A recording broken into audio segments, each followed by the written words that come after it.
সাবধানে বোকা ছেলে, কোনোদিন মেয়ের পাল্লাতে পড়িও না, তোমাকে জাহান্নামে ঠেলে দিবে। তার ফাঁদে পড়বেন না।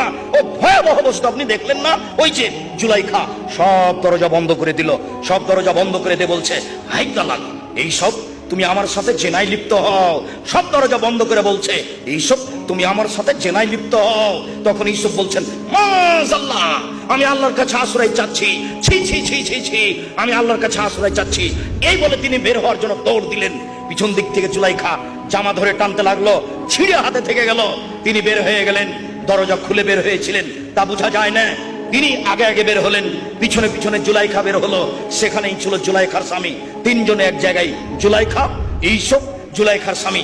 চট করে জুলাইখা কথা পরিবর্তন করে দিল, দেখেন এই লোককে আপনি বাড়িতে রেখেছেন যে আপনার স্ত্রীর সাথে জেনা করতে চায়, আর আপনি একে বাড়িতে রেখেছেন এ আপনার স্ত্রীর সাথে জেনা করতে চায়। সাবধানে বোকা ছেলে, কোনোদিন মেয়ের পাল্লাতে পড়িও না, তোমাকে জাহান্নামে ঠেলে দিবে। এই দেখো ইউসুফের মতো মানুষকে বেকায়দায় ফেলে দিল। তারপরে বলছে, আর আপনি জুলাইখার স্বামী কি ঘোষণা দিবেন? আমি জুলাইখা বলছি, একে যথাযথ পিটন দিতে হবে, নইলে জেলখানায় বন্দি করতে হবে। ইউসুফকে যথাযথ পিটন দিতে হবে, নইলে জেলখানায় বন্দি করতে হবে। 12 বছর জেল হয়ে গেল। 12 বছর পরে সরকারের পক্ষ থেকে ইউসুফকে ডাকতে আসা হলো। ইউসুফ বললেন, আর আমি জেল থেকে বের হবো কেন? জুলাইখাকে জাতির সামনে বলতে হবে, আমি জুলাইখা অন্যায় করেছি, ইউসুফ অন্যায় করেনি। যতদিন পর্যন্ত জুলাইখা জাতির সামনে ঘোষণা না দিবে, ততদিন পর্যন্ত আমি ইউসুফ জেল থেকে বের হবো না। জুলাইখা জাতির সামনে ভাষণ দিল, পৃথিবীর মানুষ শুনে রেখো, মিশরের মানুষ শুনে রেখো, আমি জুলাইখা মিথ্যাবাদিনী, ইউসুফ সত্যবাদী পুরুষ, অন্যায় আমি করেছি, ইউসুফ অন্যায় করেনি। এই ঘোষণা দেওয়ার পরে তিনি জেল থেকে বের হলেন। মনে রেখো যুবক, নারীর ফাঁদে পড়িও না, নারী বড় ভয়াবহ বস্তু। ও নারী জাতি, তোমরা এমন জাতি যে বুদ্ধিমানের বুদ্ধিকে নষ্ট করতে পারো। আমি দেখিনি তোমাদের চেয়ে কাউকে যে বুদ্ধিমানের বুদ্ধিকে নষ্ট করতে পারে।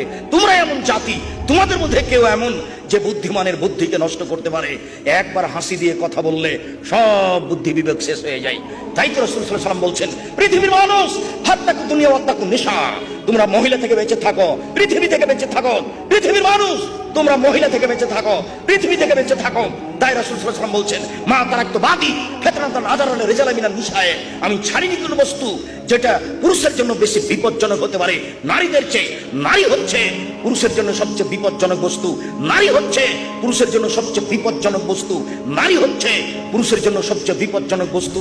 তাই তো রাসূল সাল্লাল্লাহু আলাইহি ওয়াসাল্লাম বলছেন, ইন্নাল মারাতা তুকবিলু ফি সুরাতি শায়তান ওয়া তুদবিরু ফি সুরাতি শায়তান, নিশ্চয়ই মহিলারা শয়তানের বেশ ধরে আসে, শয়তানের বেশ ধরে যায়। নিশ্চয়ই মহিলারা শয়তানের বেশ ধরে আসে, শয়তানের বেশ ধরে যায়।